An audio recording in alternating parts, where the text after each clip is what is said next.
Hello and welcome to another episode of Satoshi's Talks. I have with me today Matt, the Blade Runner, the ULEZ Blade Runner.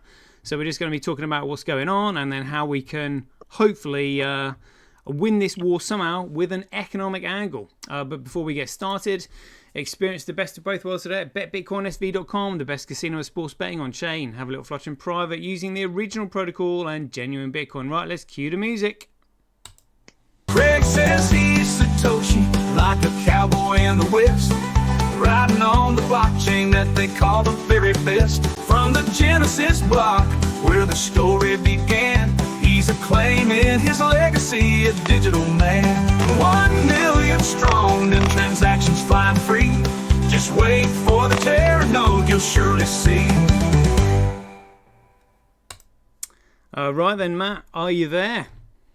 Yes, mate. How we doing? I'm all right, mate. Thanks for coming on my show. I'm a huge fan of your work. Yeah. So, I've obviously, you're developing quite a name for yourself on social media. Fighting the good fight for the society, trying to escape this totalitarian dictatorship that they're bringing in. But for anybody who might not have heard from you, do you just want to tell people your story and how you got started in all of this? Yeah, I just started basically going out and protesting against the charge. They're basically telling us that to leave our house now, if you've got a certain level, you're getting charged for that. And it's not a cheap charge, it's £12.50 a day. So if you're going out every day, it's like £350 a month. So it's not a small.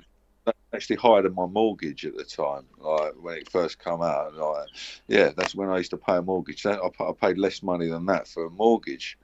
So it was a bit of a shock. That would have been my largest bill to drive my truck every day, and I thought, I'm not having that, and I'm not paying it, and I'm not selling my truck. So we're gonna have to do something about this.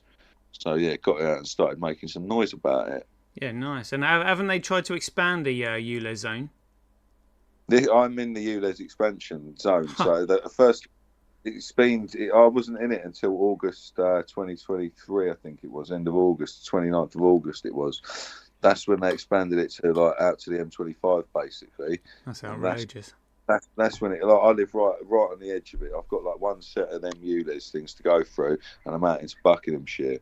So and that's where I come from. I grew up in a little village just down the road. I've got a lot of friends around there. One who's got an uncompliant vehicle now can't come to my house. They've got to pay to come to my house. So it's like a toll gate at the end of my road. And I thought they wouldn't do it if they had to put someone sitting there with a little gate, because people wouldn't have it, because no one would want to sit in that booth and take the abuse, would they? Yeah. But they can do it with a little bit of control infrastructure put up on a pole. Yeah. Well, unless you're going to guard that, things might happen to it around here. Good. And so this ULEZ zone, was it literally £12 a day no matter where you lived? So it wasn't so you couldn't pay a lower monthly charge if you lived in the zone. Was this a flat fee for everyone? No, it's £12.50 flat charge for everyone if your car's not compliant. But the compliance for the cars was bullshit. They're charging you for clean air. They can't control the wind. So what's to stop the wind getting dirty air from outside the clean air zone and blowing it in here after I've just paid for clean air? And it's okay to pay if you pay. The system, it's just a robbery. It's nothing short of it. So just to add to that, there was a case law called Lazarus Estates versus Beasley, where Lord Denning specifically said if fraud is found anywhere in any process, then it vitiates, nullifies, and voids the entire transaction. Now, what they are asking for this ULEZ is fiat currency. And what these bastards had to do before they got control of everything is they had to get control of the financial system, because it was Henry Kissinger who said, who controls money controls the world, right? But you can't control money because money has to be a commodity. So what they had to do was take the money, which was the gold, create gold certificates, which was meant to be currency, and then remove gold from those from the currency, meaning you now have what is called securities fraud. Now, They are asking for securities fraud, which means the entire process is null and void because they're dealing in fraud. And because they can print this shit from nothing, they don't need to charge you. They don't need taxes. They don't need nothing because they can print this shit from nothing. So the only thing that affects inflation is how much new money they print each year. There's nothing else that affects that. All the fucking jargon of bullshit they fucking tell you, nothing affects inflation. It shouldn't even be called inflation. It should be called devaluation or loss of buying power. This year your loss of buying power is this because we printed this much money. That's how they would say it if they fucking told the brutal truth. Well, it's actually counterfeiting. Yeah, it is. It's just print. Well, when the banks don't lend money, they buy promissory notes. So when you sign a promissory note, they're allowed to print that money. So here's another thing as well. So a promise is not a contract. So a promise therefore cannot be enforced, and a promise can therefore not be securitized. So therefore you cannot securitize a promise because a promise can't be enforced, and it's therefore securities fraud again. All these promissory notes, they are all fraud. So when you read on the £10, it says, "Oh, I promise to pay the bearer on demand." It's another promissory note. It's absolute bullshit. It's complete fraud.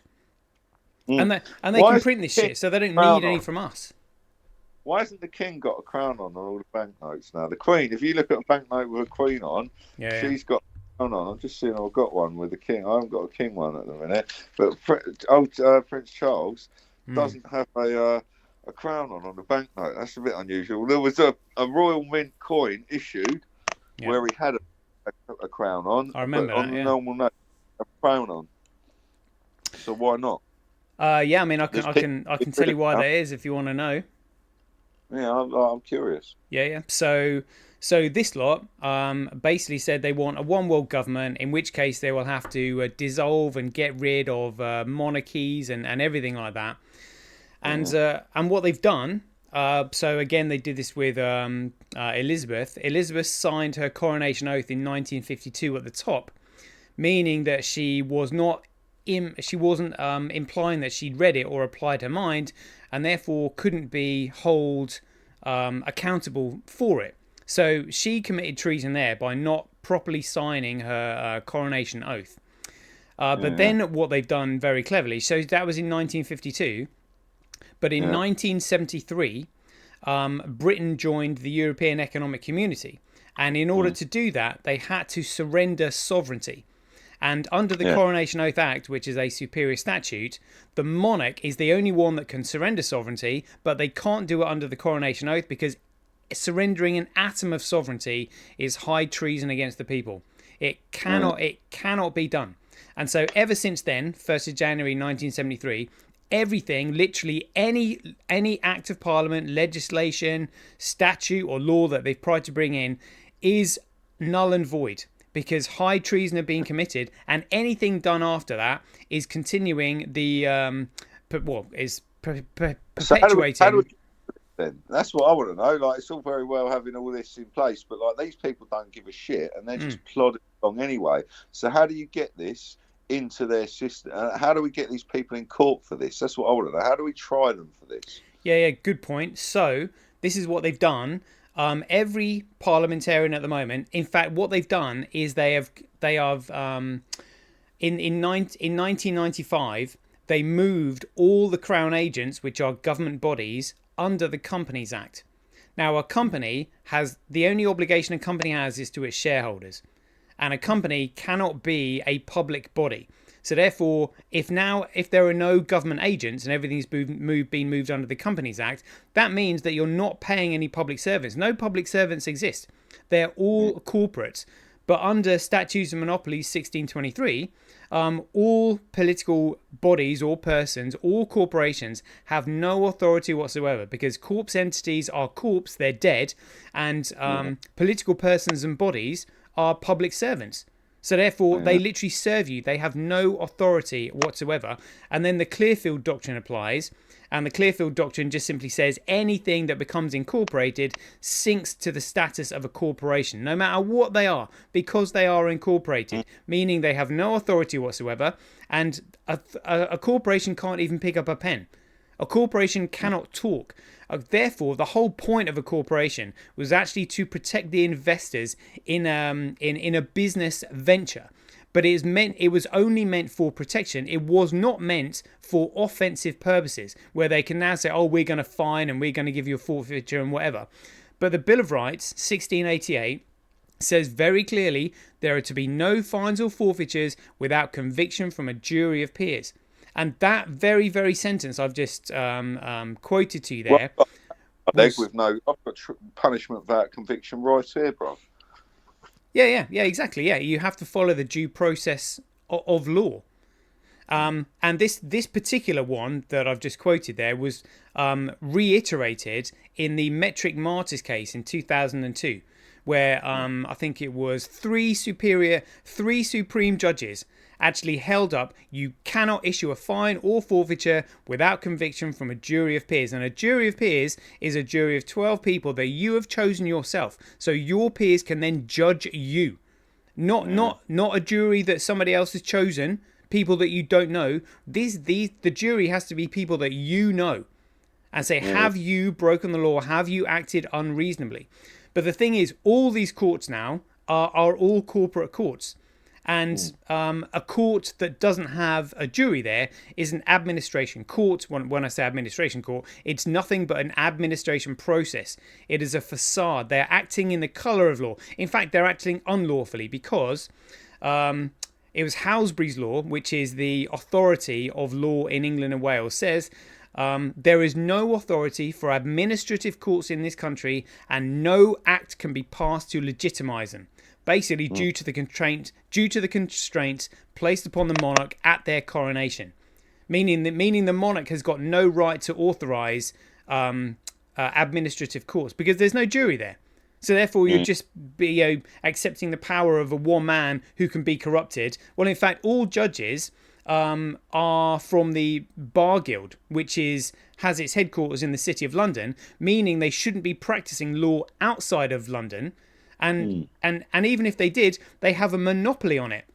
And the Magna Carta of 1215 says, to no man shall we sell, to no man shall we deny, to no man shall we delay justice. And like now, you can't even go to court without paying a little bit for it. Everything is paid for via our tax money. Everything. And let's say so the high treason happened in 1971, and in 1980 was the Magistrates Court Act that Thatcher brought in. So that's completely unlawful because that's post 1973. And again, they're all administration courts, but all the courts have also now been incorporated. There are no government agents whatsoever ever since 1995, none.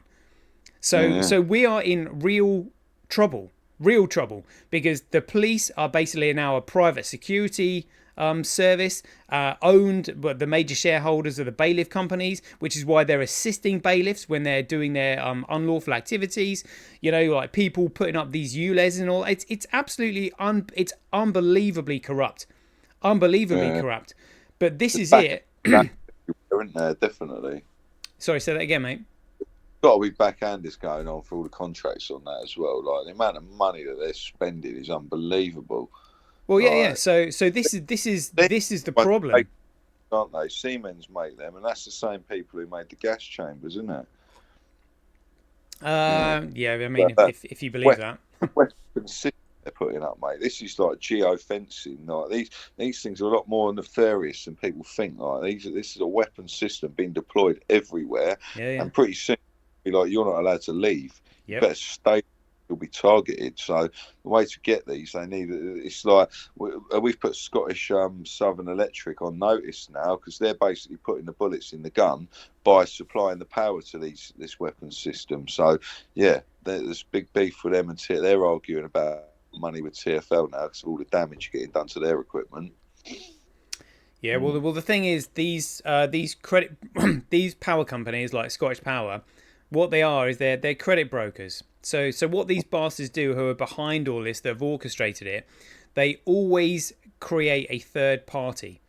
They always create a third party to basically say, "Oh, shirk responsibility for what we're actually doing." It's the national grid that supplies the power. These credit brokers are just kind of like agents that go around fixing it, but everything is paid for via our tax monies anyway. Yeah, It yeah. should have been. But That's this fine. is the thing. Yeah, sorry, go on. Finance is the change, isn't it? That's what we've got to break. We've got to break the financial system, like buy gold and silver. Like if everyone went and bought a couple of ounces of silver, that would crash them pretty sharpish. Because silver's one that they massively suppress the price of silver, don't they? That's things people should look into. Because once everything evens out here and we get these motherfuckers, things like silver will be their true value. Well, the thing is, right? Gold and silver have got two market values.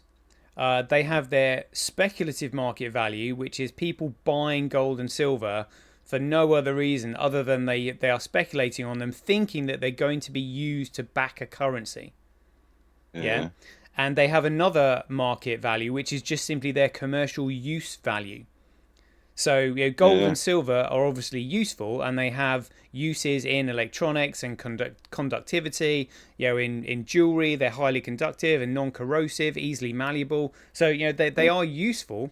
But if there wasn't that speculative demand for them, of people buying it for a hedge against inflation, as they call it, or if they're thinking that it might be used to back currency again, if that speculation was to fall away, then the value would drop. But because gold and silver, at the end of the day, because they're not being used as money, they're only worth what somebody else is willing to pay for them, in exchange. yeah. So really, as Henry Kissinger said, it's who controls money controls the world, and the money is the medium of exchange.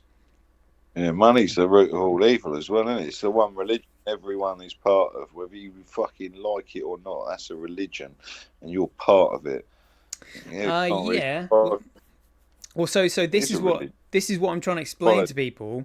So it's actually currency that is the root of all evil, particularly fiat currency, because currency by its very nature has to be inflated because currency is issued. It's issued and represents a claim on gold or silver or oil or coffee or whatever. It has to be inflationary. Because it's not divisible, whereas a money has to be fixed in supply and divisible amongst everybody in the economy. So gold and silver doesn't grow. The amount of gold and silver on our planet is fixed.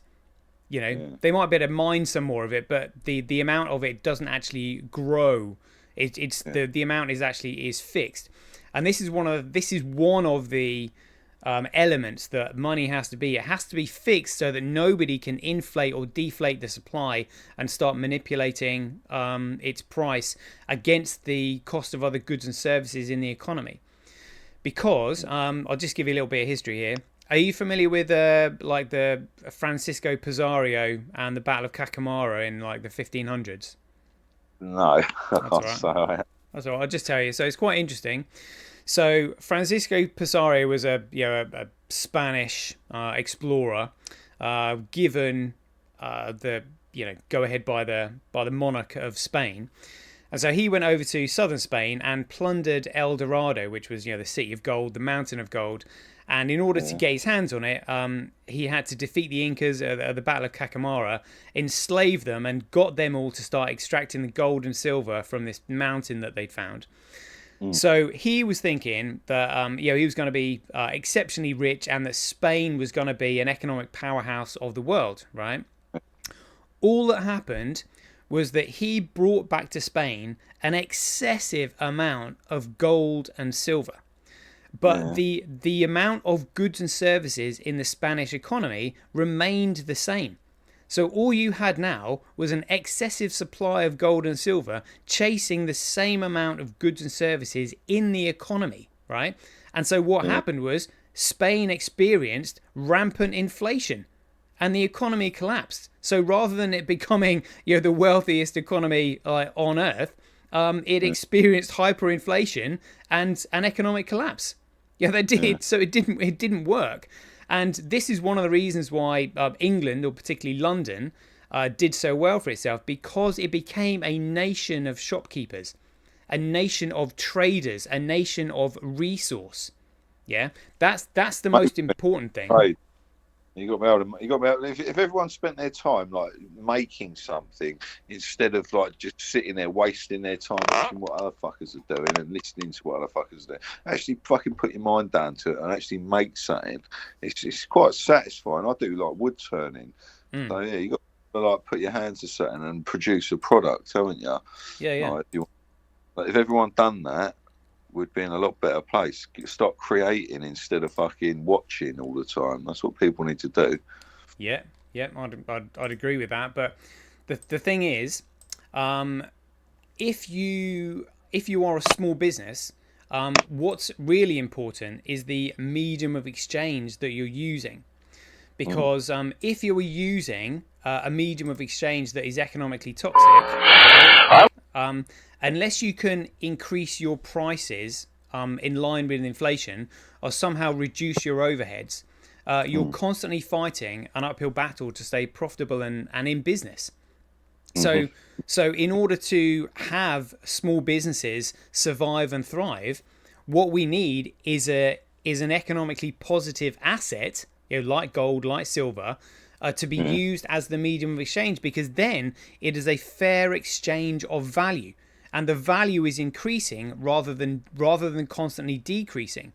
And if the value is constantly decreasing, well, then you need to sell more and more and more and more items, which leads on to overconsumption, and overspending, and people buying shit they don't need just because the medium of exchange is economically toxic. They're just like, look, there's no point in me holding this economically toxic medium of exchange because it's going down in value. I may as well buy something that at least going to hold its value. But that leads you into a scenario where if you have a central authority who can print as much of this crap as they want, then there's nothing they can't afford. There's nobody they can't bribe. There's no hitman they can't pay. They can literally buy an infinite amount of properties. They can buy the property market because they can just print this shit, which means they have an unfair advantage over the rest of us who are literally economic slaves to them printing this shit while we have to go out and bust our bollocks for it. So what they're doing is they're asset stripping us. Yeah, definitely. You'll own nothing and you'll be happy. That's what's been said. There we go. Yeah, there we go. And also, in 1990, Benjamin Netanyahu was overheard saying, America is a golden calf and we will suck it dry, and that means us as well, chop it up and sell it off piece by piece until there's nothing left but the world's biggest welfare state that we can create and control. This is what we do to countries that we hate. We destroy them very slowly. Right? Yeah, so they're all doing this via economics. They go into a place, they asset strip it, sell it off, chop it up, and just like you said, and it becomes a welfare state where people are dependent on handouts, where they just simply print that shit and go, there you go. So who controls money controls the world. And this is what I thought it might be worth my time trying to explain to you why these bastards, why the cabal have suddenly shit themselves. Because if you listen to Joe Rogan's podcast with Peter McCullough said, literally the way COVID was rolled out was all outlined in the SPARS pandemic that they released on the 31st of October 2017. He said literally they got every single element of how this rolled out precisely correct. The only thing they got wrong was the year. They said it was going to happen in 2025. Instead, it happened a few years early. So the question is, well, why would they risk moving this thing forward when they clearly didn't have all the infrastructure in place that they needed in order to, lock the world down and, basically imprison everybody? Why would they risk it? Yeah, they're panic at the top. They know they've been rumbled here and they've got to do something about it. They're trying to stop us finding out. Yeah, but what we going to do when we do find out? I don't know, mate. Go and take these people. What used to happen to them in the old? Being flogged. Yeah, but the thing is, because this lot have an unlimited amount of economic power, they can just simply create an army. They can create a police force. They own all the weapons manufacturers. So even if we did rise up, they would just take us out.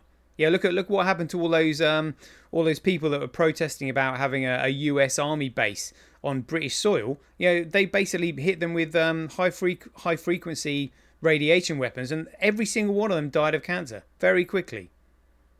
Yeah, it's no messing about, mate. Frequency weapons are a massive thing. They got HARP stations all over the world, haven't they? Yeah, mate. Yeah, yeah. The guys, they're coming for us at every angle here. They Like, are. people, They are. so what do we do about it? Like, something's got to happen. Right. Well, Military. here we go, mate. Right. So this is what I'm desperate to try and explain to, normies, sort of, like yourself, because it all comes down to economics, all of it. And that's why when Henry Kissinger said, who controls the food supply controls the people, who controls the energy can control whole continents, who controls money controls the world. So what he was saying or telling us is the order in which they were doing things indirectly. First of all, they're going to go for control of the money, then they're going to go for the utility companies and energy infrastructure, and then they're going to go for the food supply and the farmers. But it all hinges on the control of the financial system. If they lose control of the financial system, they lose control of everything. Yeah, definitely. And their financial system is economically toxic due to inflation, due to the counterfeiting that they do. Topic point, isn't it? It's like there's so much money on the ground now, like it's just worth nothing now. Look at the price of houses. Like they're saying they're going to double in 5 to 6 years. House prices. They taking the fucking piss. Well, yeah, I mean, this is what they're going to do. They want people to be homeless. They want people to be out on the streets. They want to replace us, which is what all this mass immigration is all about. People who are coming in from abroad, they don't really give a monkeys about the laws of our land or the culture. They know nothing about our history. Free stuff. Exactly, yeah, and they can give them free stuff because they can print this shit from nothing. They're on holiday. Yeah, pretty much. And I think I saw a quote the other day saying that 80% of these asylum seekers that flee the country they're coming from go back to the country that they're fleeing from for for 2-week holidays. That was in Sweden. They said it was like they go back. 80% of them go back from Sweden, and they're meant to have fled from these countries, but they go back on holiday. Yeah. Honestly, yeah, mate. Noses in it is what they call that, mate. Yeah. Because they think they know we're dumb and ignorant and stupid. But I don't know if I class myself in that fucking. I see it, but yeah, what can we do about it? That's what I want to fucking know. Right. I've got the answer. I've got the answer. A critical mass of awake people that are going to fucking actually get up and do something. Yes, so people will unite due to economic incentive. I think people. I'll tell you what I think it's going to be. I think it's going to be crimes against children that unite all of humanity here, mate. When people see what's being done to little kids across the world and they've been trafficked and abused, that's what's going to unite people here. I think money's just it's just another distraction. But we're distracted from what we actually are here. Higher things. Like I've been doing a lot of psychedelics and stuff, and you see stuff there. If you ever DMT, everyone's off to different realms. We can only see certain things with the human eye, but there's a lot more out there. Yeah. About everything. We're on a flat plane. We're getting distracted with all the small stuff, but what is actually out there? Why has it all been hidden from us? If you look at Prague, the clock in the centre of Prague shows you, doesn't it? Shows you the moon, sun cycles. It's a local sun, definitely. Shows all of that. So why is all that hidden? What is actually going on? Do you know what I mean? I reckon it could be a different world. I think all this stuff that we argue about now, economics and all that bollocks, it's just more to argue about to distract us from what's really going on.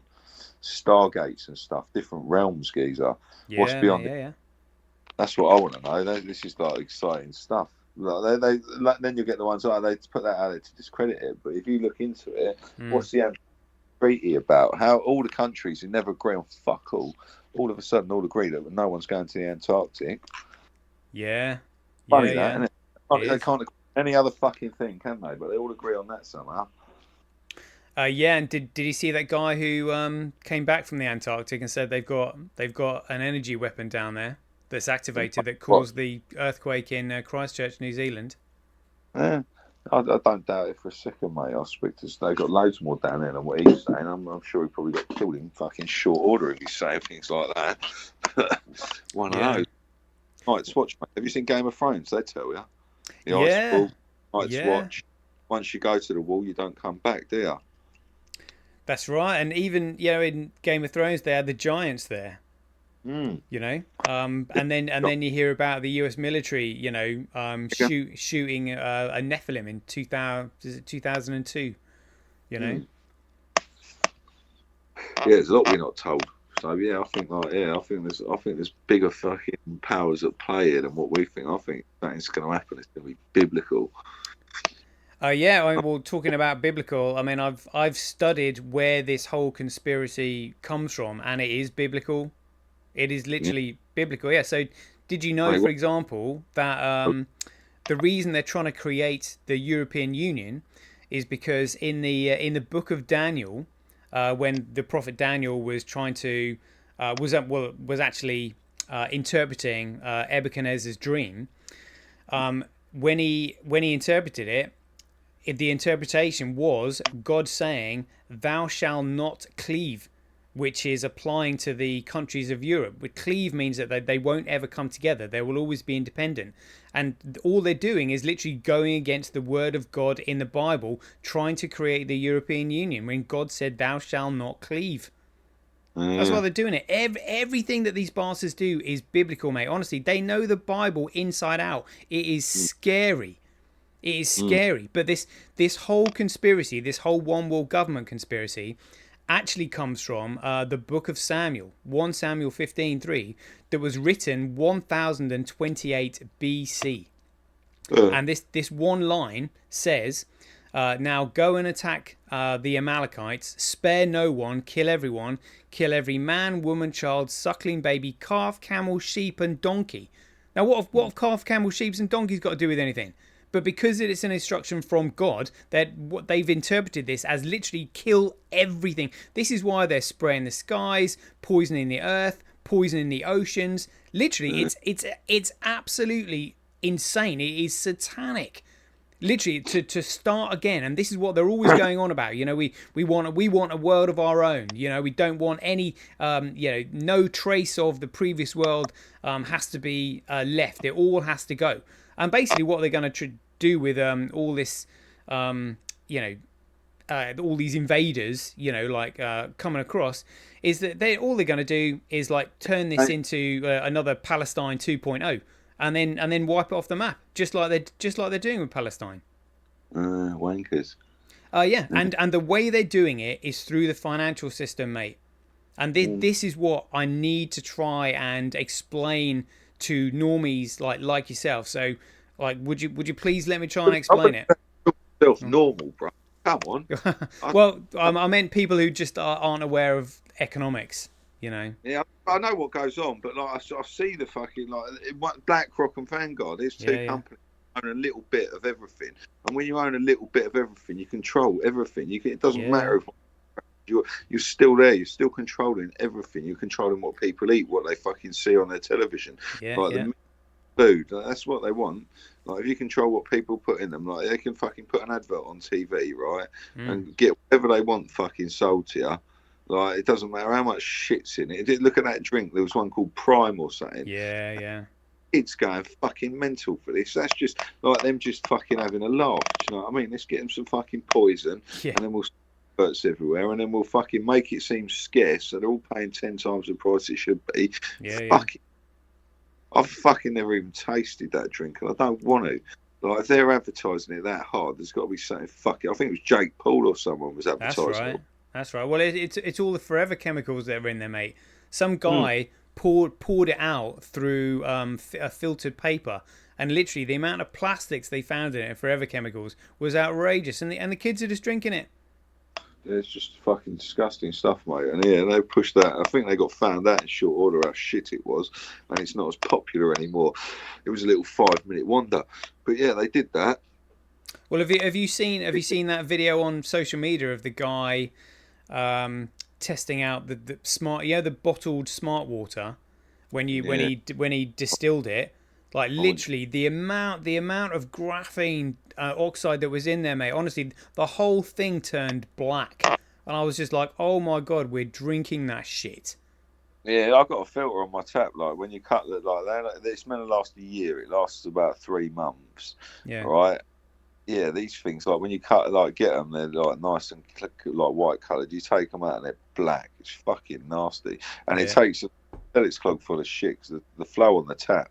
But you can definitely taste the difference in that water. Anyone who's not got a filter on their tap, definitely get one.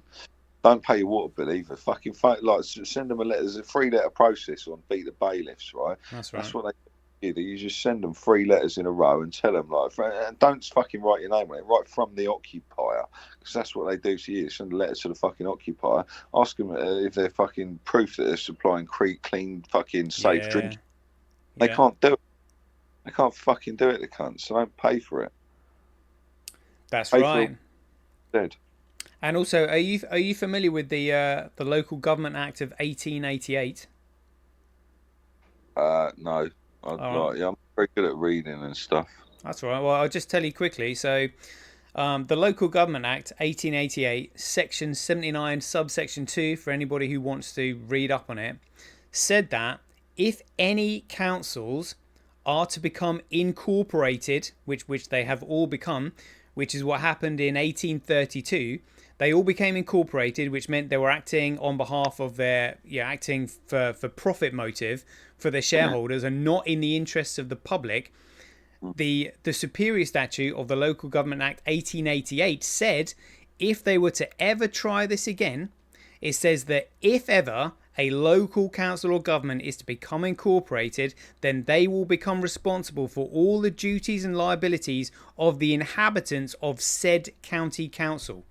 So literally, because they've now all become incorporated, they are liable for all of our duties and liabilities. And we have to classify ourselves as inhabitants, and all of our bills, including gas, electricity, petrol, food, everything at all, should be sent to your local 151 officer, and the council will take it from your Sestu KV trust, because that's what the trust was made for. Yeah, that's what should happen, but yeah, they don't. They don't give a fuck, man. They ain't gonna tell you that. Why don't they educate kids on all this shit? I bet fucking all the elite, well, they shouldn't be called elites. They should be called the parasites. I bet they all do this shit and don't pay for a fucking thing. Oh, mate, exactly. Yeah, yeah. It's like if you listen to that the interview with James Wickstrom and Rabbi Finkelstein, Rabbi Finkelstein just said Jews don't work. They, it was instructed to them like not to work for anyone, and so they don't. But they control the central banks, and so what they've done is obviously they made up this story in the Second World War. And again, what they do is they use a third party. So when they're not printing currency and giving it to themselves, they've got the US government in their pockets printing currency and sending it over to them. Yeah, so therefore they're just like, oh, it's nothing to do with us. This is what we're entitled to. Yeah, You know, that's it. Yeah. they do this all the time. But there is a way out of this, which is why they brought COVID forward to 2020. Go on, what's the way out then? Okay, so you know how you said like companies like BlackRock, they can just simply put an advert out on television, or just pretty much do whatever they want because they own a controlling share in pretty much all the companies, all the mega corps. So all you have is like Vanguard, State Street, BlackRock owning the majority shareholdings in a company, and they pretty much have control of it. Well, everything that these companies do is digital. We are now communicating via a digital medium. I'm streaming this on a digital medium. I'm recording it on a digital medium. I'm going to be uploading it onto a digital medium. But the thing is, everything that's digital has to go through a corporate server. And that corporate server is a centrally controlled corporate server, and it is therefore susceptible to cybersecurity hacks and virus software. And this means that companies like Google, Amazon, Facebook, they spend millions, if not billions of dollars securing those servers, ensuring that they don't lose any customer records. Because if they did lose a customer's record, particularly a financial transaction, like if you're a company like Visa or MasterCard or a merchant bank or an internet bank, and you actually lose a record of a financial transaction that carries value with it, well, that underpins the entire confidence in the financial system, which is why there are so heavy burdens and penalties for it, right? Yeah. What the world needs is a commoditized digital network that doesn't have any central point of authority or control, meaning that data can't be cracked, hacked, altered, changed, or deleted, right? Now, the only way that a digital network like that can function without any central point of control is if it is economically sustained. And in order for a network like that to be economically sustained, it has to produce or have an asset that is extracted from it that encourages different operations to come in and compete with one another to extract the asset. And then that asset coming from this network that doesn't have any central point of authority or control, if you can then upload your own digital content to the network that token or that asset came from, that means that your digital information coming from that network now is uploaded on a network that also doesn't have any central point of authority, control, or failure, meaning your data is now safe because there's no one that can delete it. Yeah? So this is why they brought COVID forward, because in order for a network like this to exist, it has to go through a process of neutral organic growth, which is where you get multiple operations being economically incentivized to come in and help maintain and sustain the network. Now, this neutral organic growth phase of the Bitcoin network came to an end on the 1st of January 2020. And this is why they brought in lockdown, because they were just like, oh shit, the neutral organic growth phase finishes here. If everybody starts using a medium of exchange that is outside of our central banking system, we lose control of everything. So let's shut the economy down. That's how concerned they were about it. So what they've actually done is they realized that they had until 2020 to corrupt or distract or deceive people about the Bitcoin network. Because while it was still going through this neutral organic growth phase, the guy who invented it couldn't come out and say, I invented Bitcoin, this is what it's for, and this is how you use it, because that would have undermined the network's classification as being a commodity, because he would have then started a central point of influence over its growth.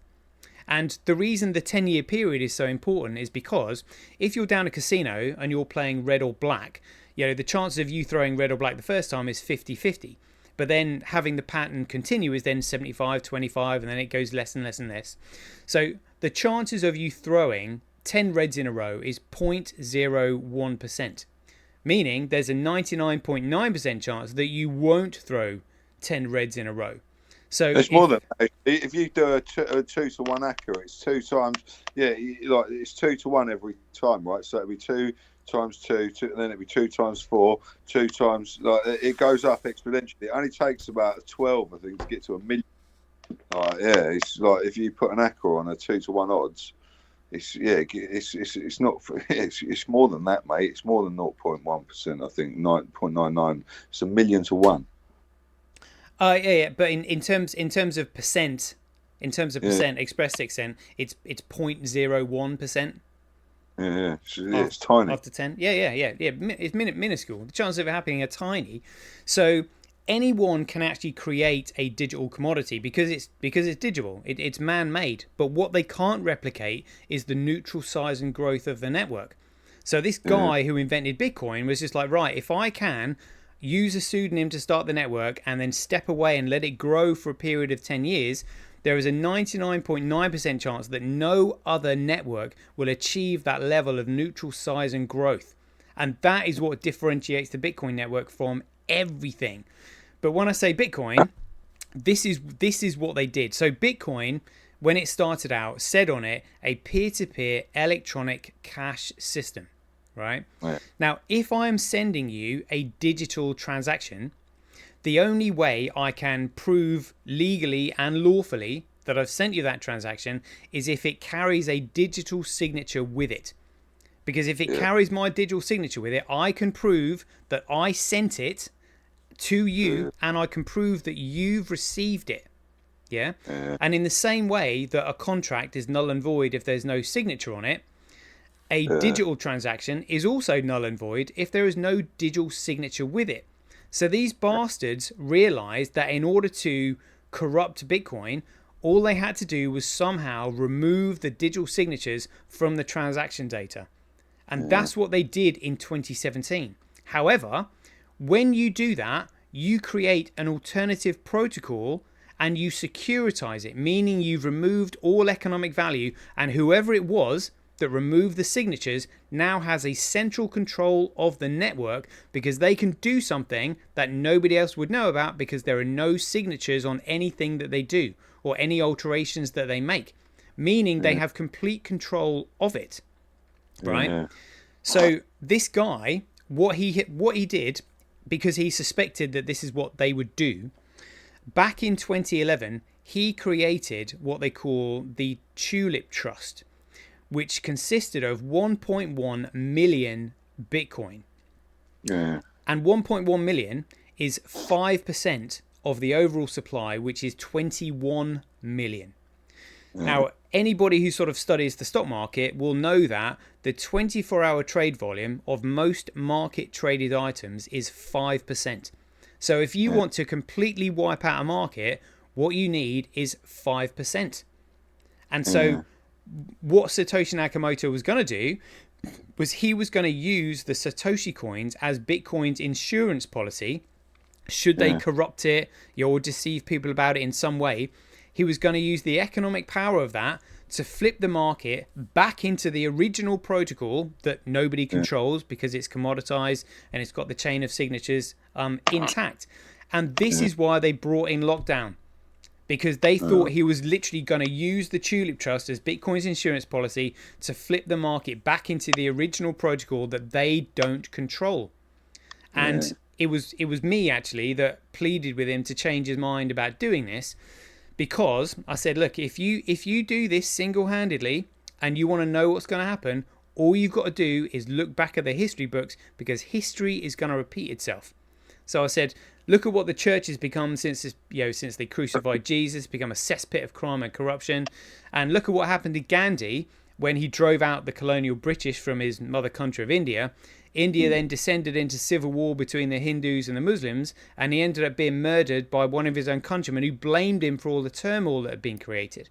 So I said to Satoshi Nakamoto, I said, if you use the Tulip Trust to flip the market single-handedly, what's going to happen is all those criminals that have got billions of dollars tied up in BTC, they will be after you, they will take you out, and when you're gone, the powers that be, like the cabal, will then spin the narrative and say, you can't trust the technology, the entire market flipped on what one man did or said, let's get back to good old fiat currency, which means your legacy is going to be in tatters, you won't be around to do anything about it, and your whole life's work is going to be wasted. Please change your mind. And so now what he's done, because Bitcoin is an economic model, he is massively scaling the genuine Bitcoin protocol so that it can literally, you can transport the entire World Wide Web as we know it over onto the Bitcoin network, where we can use it. So at the moment we're speaking on WhatsApp, and which means the WhatsApp effectively have control of the content that we're creating here, and they can just simply delete it from their servers if they don't want it. If we were using the Bitcoin network and we were just communicating on that, there is no one that can do anything about it. We can speak freely. They cannot censor us.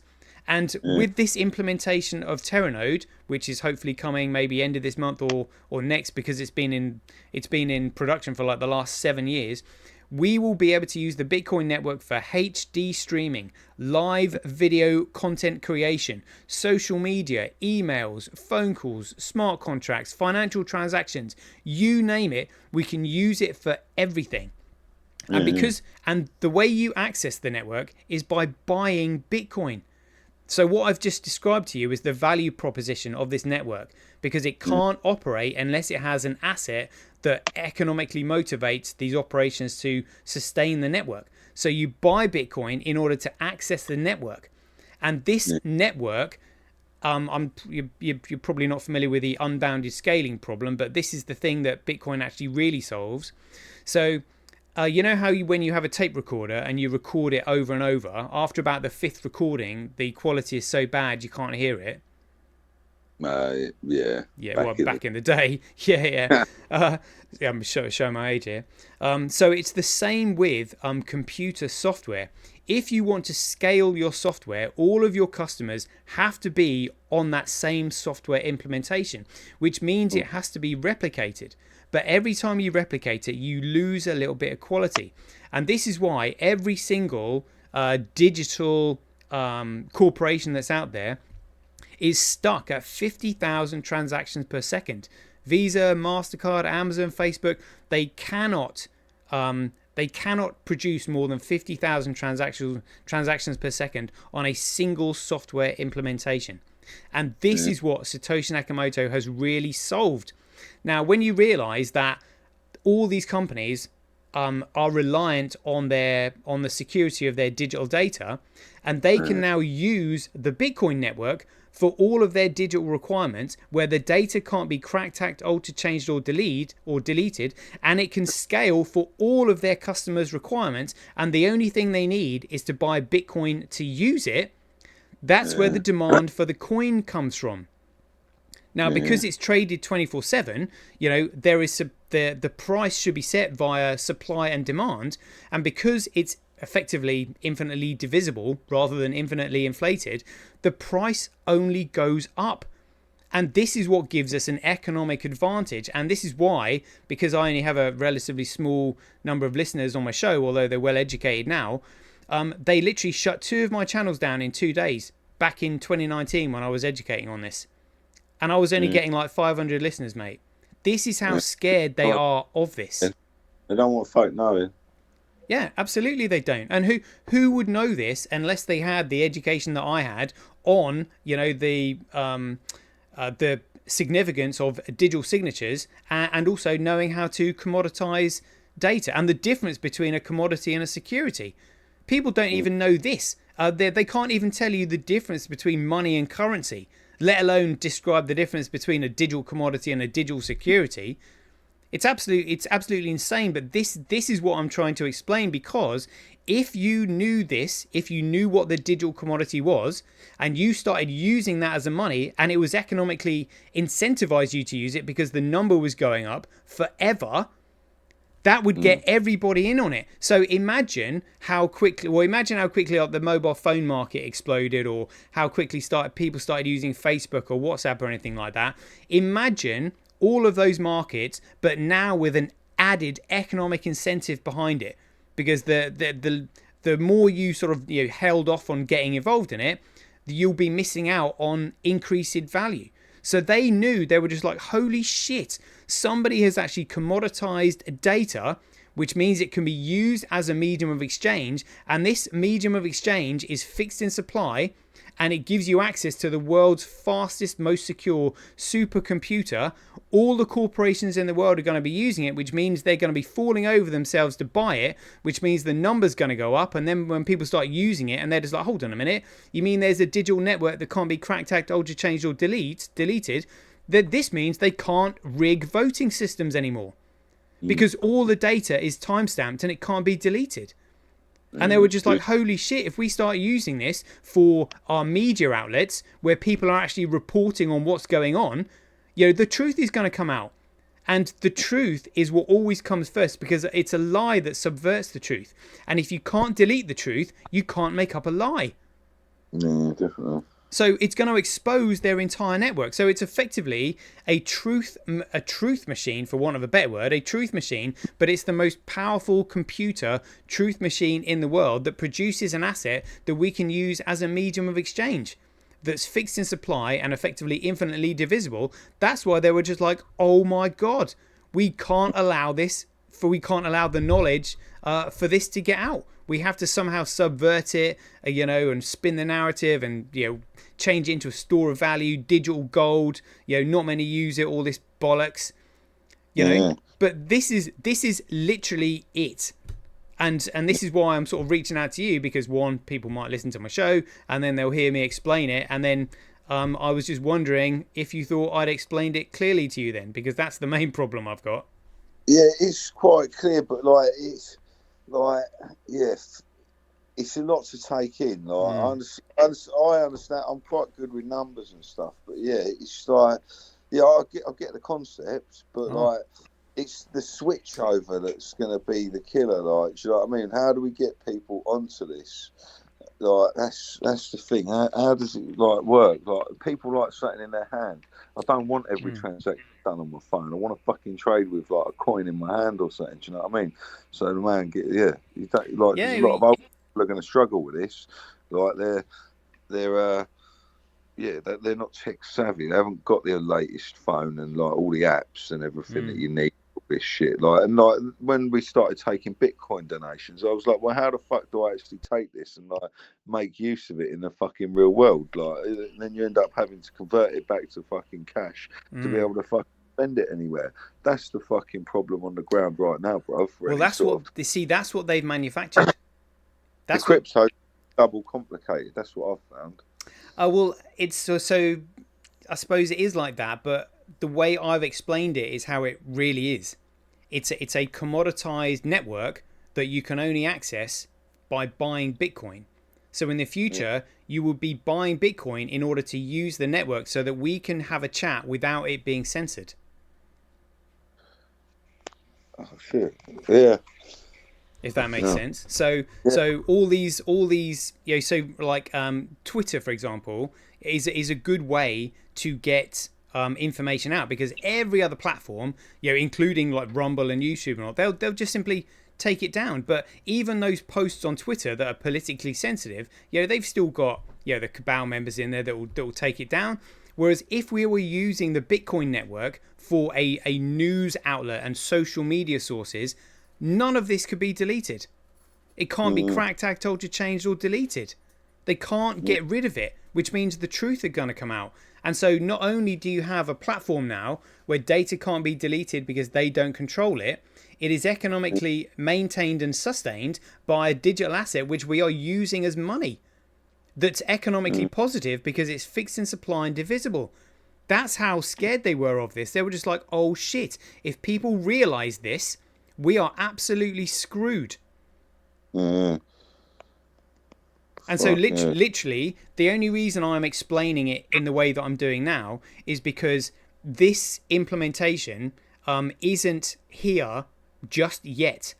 But the moment people start uploading video content and doing HD streaming from it, the world's going to go nuts for it. But when the world goes nuts for it, the price of the coin goes absolutely astronomical and through the roof. Like 96 grand today or so. Do you know what I mean? For one coin, it's £96,000. So that £96,000 one that you're looking at is the one that they corrupted in 2017. You're talking about BSV then? Yeah. So BSV is the only chain of signatures that goes back to the Genesis block. But one of the beautiful things that Satoshi Nakamoto did is that he created all Bitcoin legacy addresses to begin with the number 1.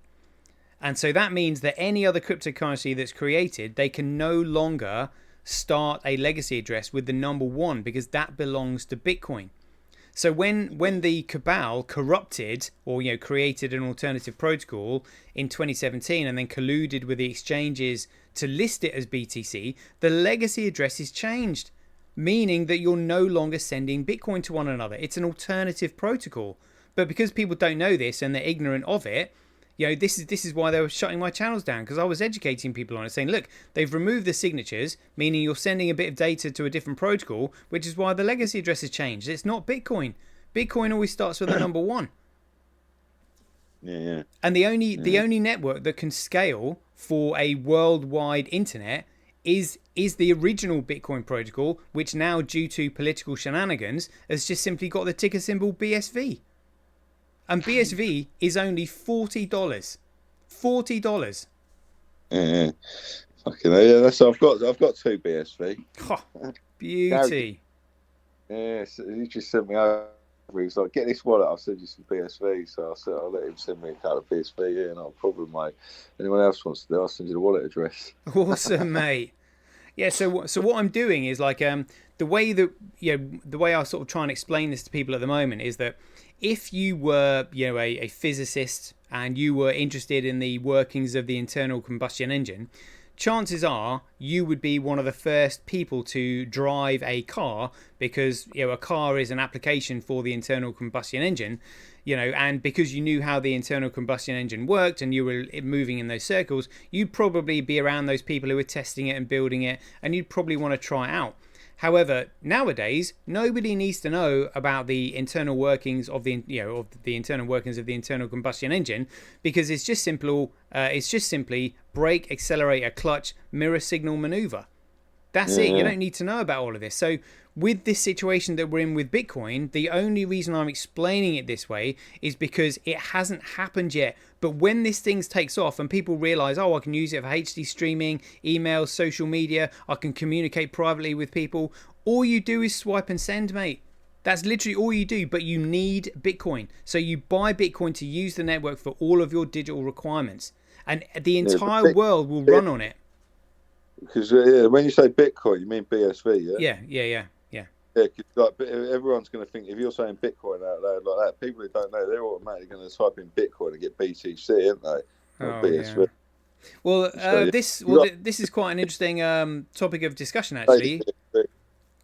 So how would you recommend I explain this? Because it's a bit like saying if I've got a lump of gold, or let's say if I've got a lump of lead or copper or something, and I paint it gold, is that lump of copper or lead now gold because I've painted it gold? Or how would you describe it because it looks like gold? Well, I don't know. Yeah. How would you describe it? Fool's gold, wouldn't you? Gold. There we go. So BTC is fool's Bitcoin. Yeah, got it, but it's worth more at this stage. Well, the thing is though, if something is useful, it's valuable. If something is useless, it's worthless. So what they've done is they've made BTC worthless and contractually illegitimate, meaning it has no economic value there. But they've pumped the price with Tether and then said, "Oh, the market's decided, blah blah blah blah blah."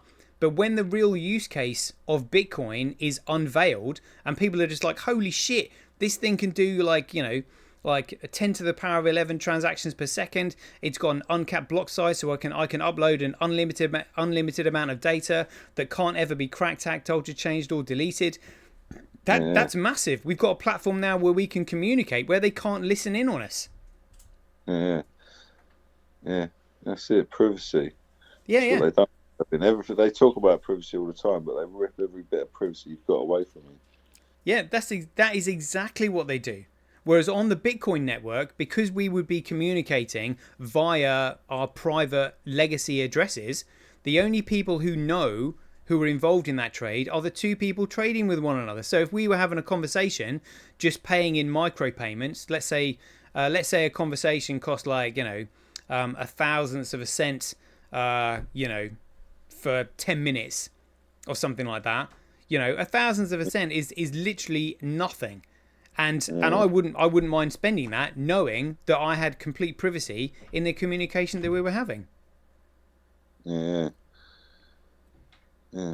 This is what they don't want. So not only do we have a digital network where we can communicate privately, where the truth will be revealed, because that is economically sustained by a digital asset, and that asset is actually used as a medium of exchange, we are now completely out of their system. We are out of their financial system. We're out of the public, and we're into the private and out from under their control.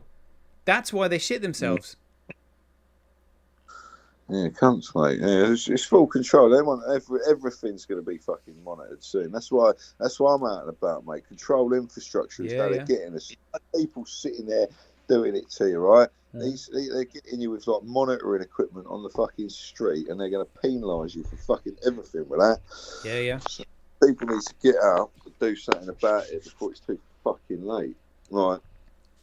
Yeah, that's how they're robbing you. We're not in the middle of a cost of living crisis, folks. It's a heist, a robbery of everything you've got. They don't just want your money; they want all your assets, lock, stock, the fucking. They want a shirt off your back. Yeah. I mean, they're asset stripping us because they print this shit that we're using as a medium of exchange from nothing, and they can print it and we can't. Why would you save money when they can just print more? Yeah, exactly. But this is why it's really important for people to understand the difference between money and currency. So currency is issued. In fact, I'll see if I can explain it to you here, just briefly, right? So the word commodity is an amalgamation of three words. It's first of all something that's common. So in the same way that we have common law, common knowledge, common sense, tragedy of the commons, commodity, everything has to be common, meaning there is no central point of control. So a commodity is first of all something that's common, that's then been itemized, so commod it, the IT, and then the DITY is identify. So a common item identified, meaning a common item is only ever extracted or grown. So wheat or coffee or gold or silver, oil, something like that. You then itemize it. So water is bottled, oil is barreled, coffee is bagged, and then you uniquely identify that unit so that you have a claim on it, and it can then be used as a medium of exchange. Now, these mediums of exchange are economically competitive to one another. So if you're using them as a medium of exchange, over time, they will outcompete one another until everybody settles on the one medium of exchange that fulfills the trade in the best way. So what happens is when a commodity monopolizes a market due to its ability to be used as a medium of exchange, it becomes a monopoly commodity and recognized as money. That's where the word money comes from. So money emerges over time once this process of competition has happened, which is why the cabal basically had to wait for gold to become the money that the planet or the earth operated on, because it could have been silver or palladium or any other sort of like precious metal. They didn't know what it was going to be, but they had to wait for gold to emerge. And then when it did emerge, they were just like, right, let's go about extracting it. So, they issued Executive Order 6102 during the Great Depression saying, oh, look at that. The only way out of this depression is to hand all your gold into the banks and we'll start using these Federal Reserve notes instead. So they stole all the gold from America in 1933. And then they funded Hitler to get him to instigate a war in Europe to drain the European countries of the gold reserves while they were supplying both sides. So the Second World War was nothing but a manufactured gold heist.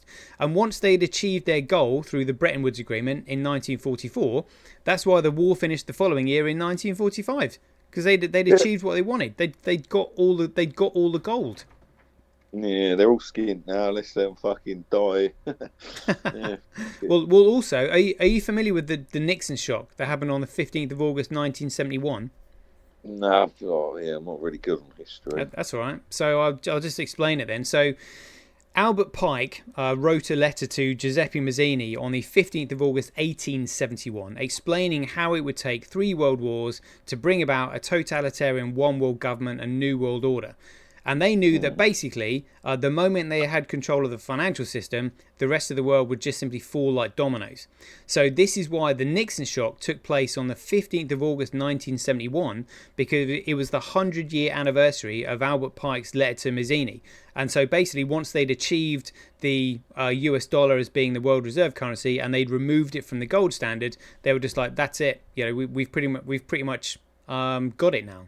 Yeah. And that's why everything is so corrupt now, because if the medium of exchange is corrupt, which it is, because they can print an infinite amount of it, which is why I sent you that graph of the M1 money stock in 2020.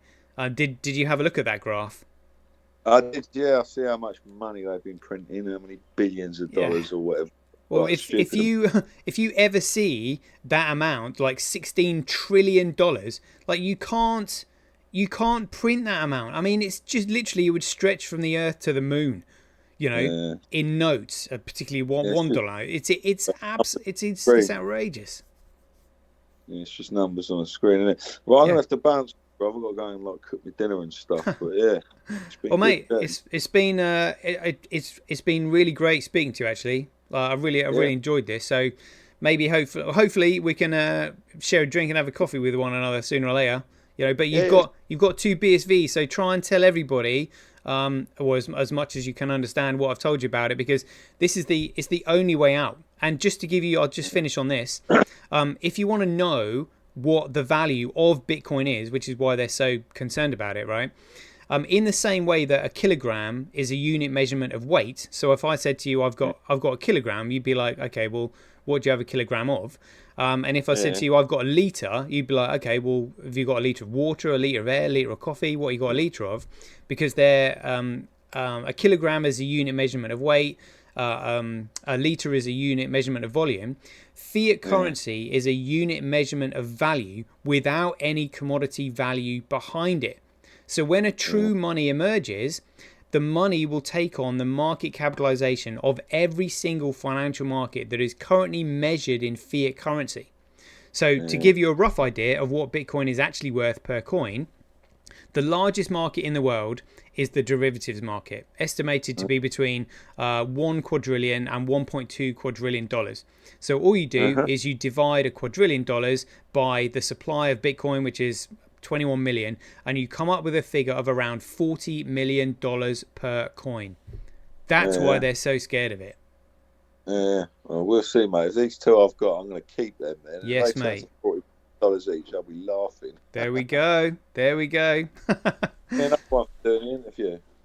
Mate, yeah, it's been great. I really appreciate your time, and hopefully we can chat again. No worries, pal. Have a good evening, mate. Cheers, mate. Have a good one. See you later. Bye. Hey, check it out. That was awesome. So that was Blade Runner Matt having the interview there, learning about Bitcoin. Loving that. Right, we'll leave it there. Hope you guys enjoyed it. So as ever, be aware, take care, stay safe out there, and we'll see you in the next one.